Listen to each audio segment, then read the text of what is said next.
السلام علیکم ورحمۃ اللہ وبرکاتہ۔ الحمدللہ رب العالمین والصلاة والسلام علی اشرف الانبیاء والمرسلین نبینا محمد وعلی آلہ وصحبہ اجمعین ومن تبعہم بإحسان الی یوم الدین، اما بعد۔ آج فقہ کا 5واں درس ہے اور بہت ہی اہم درس ہے۔ اس درس کا ٹائٹل ہے سترہ اور سجدہ سہو کا بیان۔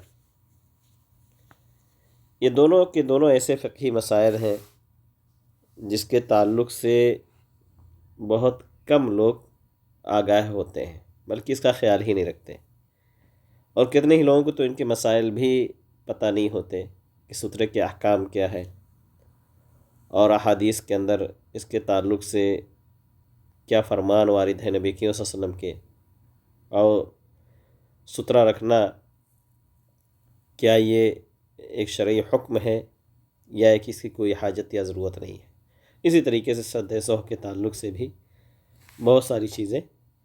لوگوں کو پتہ نہیں ہوتی۔ تو آج کے اس 5ویں درس میں فقہ کے انشاءاللہ ہم جاننے کی کوشش کریں گے کہ سترہ کہتے کسے ہیں اور اس کا شرعی حکم کیا ہے۔ سترہ اپنے آپ کو لوگوں کے خلل سے بچنے کے لیے جو چیز اپنی نماز میں سامنے رکھ لیں اسے سترہ کہتے ہیں۔ آدمی نماز پڑھ رہا ہے لیکن اسے لگ رہا ہے کہ شاید میں اسی جگہ نماز پڑھ رہا ہوں جہاں سے لوگ گزر سکتے ہیں۔ اولاً تو اس سے بچنا چاہیے،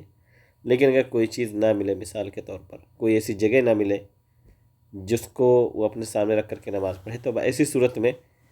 اس کے لیے مستحب، بہتر اور افضل ہے کہ اپنے سامنے وہ سترہ رکھ لے،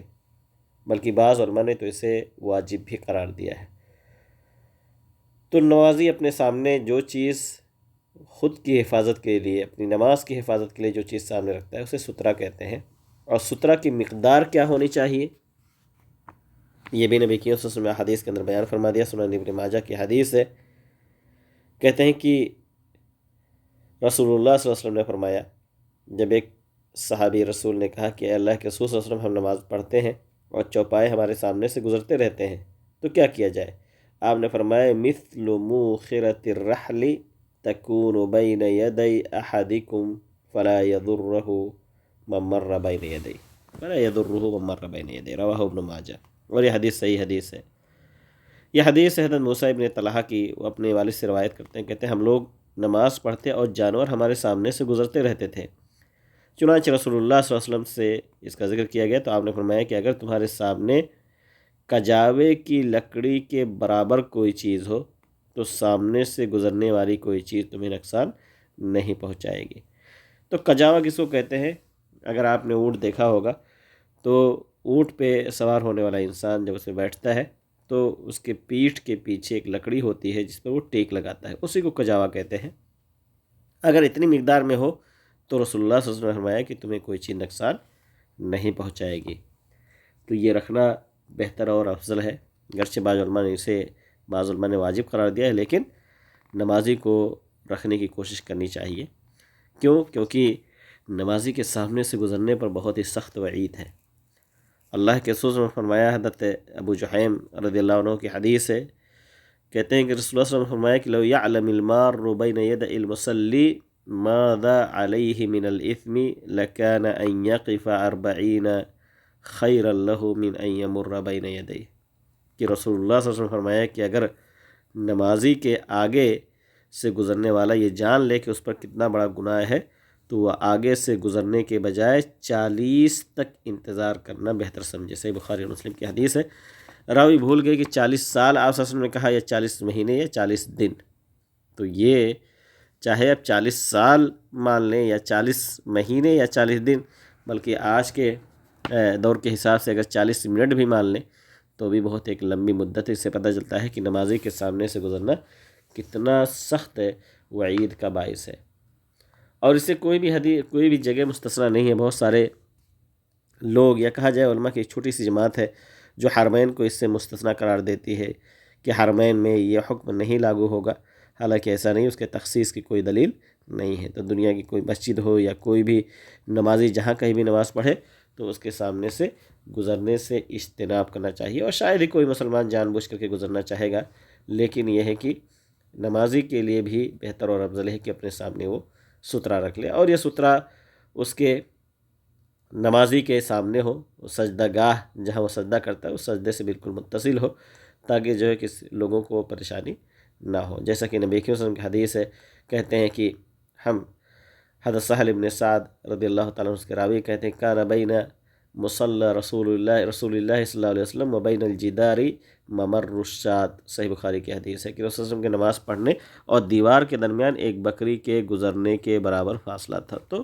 اتنا جو ہے ایک نمازی کے سجدہ گاہ کے سامنے رکھے سترہ، اگر وہ ایسی جگہ نماز پڑھ رہا ہے جہاں لوگوں کے گزرنے کے چانسز ہیں۔ اگر سترہ رکھنے کے بعد بھی کوئی شخص جو ہے سترے کے درمیان سے گزرنا چاہتا ہے تو حدیث کے اندر ہے کہ اسے روکے،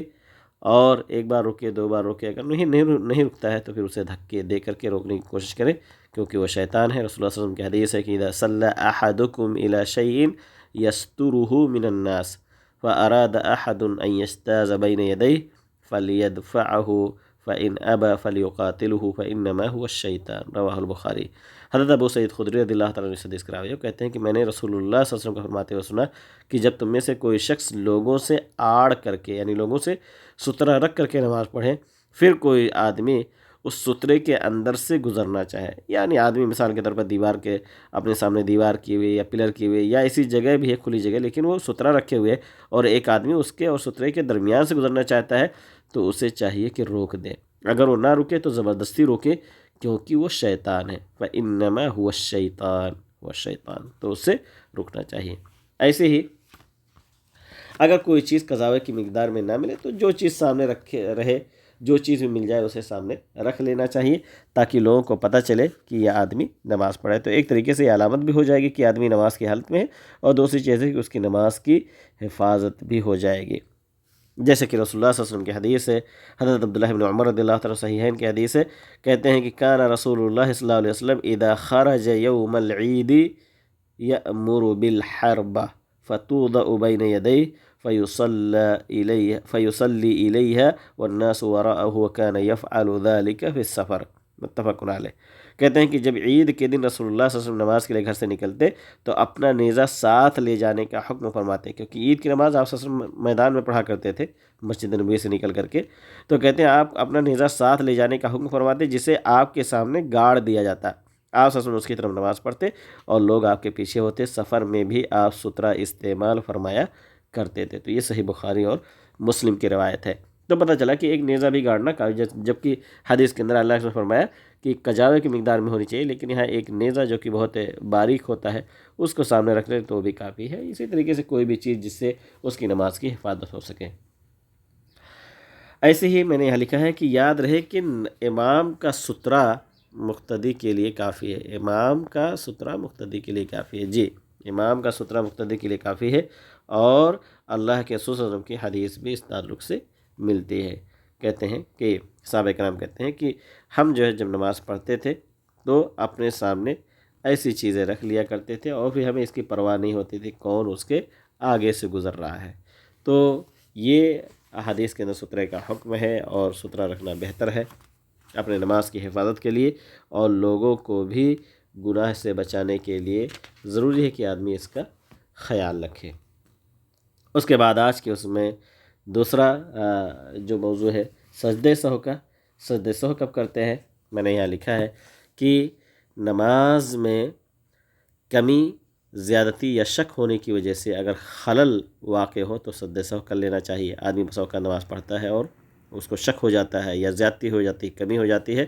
تو اسے سجدہ سہو کرنا چاہیے۔ سجدہ سہو یعنی 2 زائد سجدے۔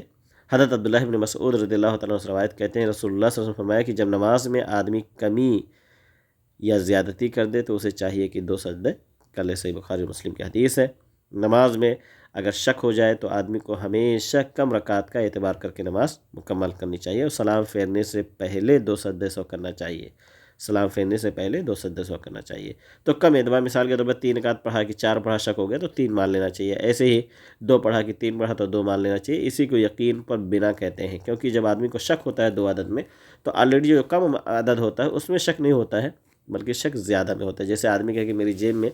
پتہ نہیں 5 ریال ہے کہ 10 ریال ہے، یا 5 روپے یا 10 روپے ہے، تو 5 میں اسے آلریڈی شک نہیں ہے، آلریڈی شک 10 کے ہونے میں ہے۔ تو 2 رکعت اس نے پڑھی کہ 3 پڑھی تو حقیقت میں اسے شک 3 میں ہے نہ کہ 2 میں، کیونکہ 2 میں شک ہوتا ہے تو آدمی کہتا ہے کہ میں نے 1 پڑھی یا 2 پڑھی۔ تو کم جو رکعت ہوتی ہے اسی کا اعتبار کر کے اپنی نماز کو مکمل کرے گا۔ امام کی بھول پر سجدہ سہو ہے، مقتدی کے بھول پر نہیں، کیونکہ مقتدی ظاہر سی بات ہے مقتدی کا اعتبار نہیں ہے جب تک وہ امام کے پیچھے نماز پڑھتا ہے۔ اگر سلام پھیرنے کے بعد امام کو سہو کی بھول چوک کی یاد کرائی جائے تو نماز کو دہرانے کی ضرورت نہیں، صرف 2 سجدے سہو کر لینا ہی کافی ہوگا۔ البتہ رکعت میں کمی یا زیادتی ہے، کسی رکعت کا کوئی رکن چھوٹ گیا تو اس کو مکمل کرنا واجب ہوگا۔ تو نبی کریم صلی اللہ علیہ وسلم کے ساتھ ایسا ہوا کہ آپ صلی اللہ علیہ وسلم بھول گئے تو آپ کو یاد دلایا گیا، اور آپ نے 4 رکعت کی نماز تھی، غالباً عصر کی نماز تھی، تو آپ صلی اللہ علیہ وسلم نے صرف 2 رکعت پڑھا، اور 2 رکعت پڑھنے کے بعد تشہد کی دعا پڑھی، اور تشہد کی دعا پڑھنے کے بعد سلام پھیرنے سے پہلے آپ نے 2 سجدے سہو کر لیا۔ تو سلام پھیرنے کے بعد سجدے سہو کرنے کے لیے دوبارہ تشہد پڑھنا سنت سے ثابت نہیں ہے، جیسا کہ ہمارے ملکوں میں لوگ کرتے ہیں، اس کی شرعاً کوئی ثبوت نہیں ہے۔ دین کے اندر ایک زیادتی ہے، اضافہ ہے، بلکہ اگر کہا جائے تو بدعت کے قبیل سے ہے، کیونکہ جو چیز ہمارے دین کا حصہ نہیں، اگر کوئی شخص اسے اپنا دین بناتا ہے تو یقیناً دین میں زیادتی ہے۔ یاد رہے کہ قرات میں بھول چوک یا نماز میں خیالات آنے پر سجدے سہو نہیں ہے۔ اگر خیالات آ جاتے ہیں، مثال کے طور پر شیطان تو ہی ہے جو آپ کو نماز سے نکال کر کے چاہتا ہے کہ آپ دنیاوی خیالات میں پڑ جائیں، تو یہ ایمان کی کمزوری بھی ہوتی ہے اور شیطان کے حربے کے ہم شکار بھی ہوتے ہیں۔ تو اگر ایسا ہو جائے تو اس پہ سجدے سہو خیالات پہ محض سجدے سہو نہیں ہے، کیونکہ سجدے سہو یا تو رکن کے چھوٹنے پر ہے، یا واجب کے چھوٹنے پر ہے، یا اسی طریقے سے شک ہونے پر ہے کہ نماز میں شک ہو جائے۔ جب سجدہ سہو کا سبب پیدا ہو جائے تب سجدہ سہو مشروع ہے، خواہ فرض نماز ہو یا نفل ہو، کیونکہ احادیث میں عموم ہے، فرائض کی کوئی تخصیص نہیں ہے۔ لہذا کہنے کا مقصد یہ ہے کہ آدمی کو سجدہ سہو کی ضرورت پڑی تو چاہے وہ فرض ہو یا نفل ہو، آدمی کو سجدہ سہو کرنا چاہیے، اور یہی شرعی حکم ہے۔ اللہ تعالیٰ سے دعا کریں کہ اللہ رب العالمین ہمیں اسی طریقے سے دین کے اپنے احکام اور مسائل سیکھنے کی اور اسی کے مطابق جو ہے ہمیں عمل کرنے کی توفیق دے۔ آمین وآخر دعوانا رب العالمین۔ السلام علیکم ورحمۃ اللہ وبرکاتہ۔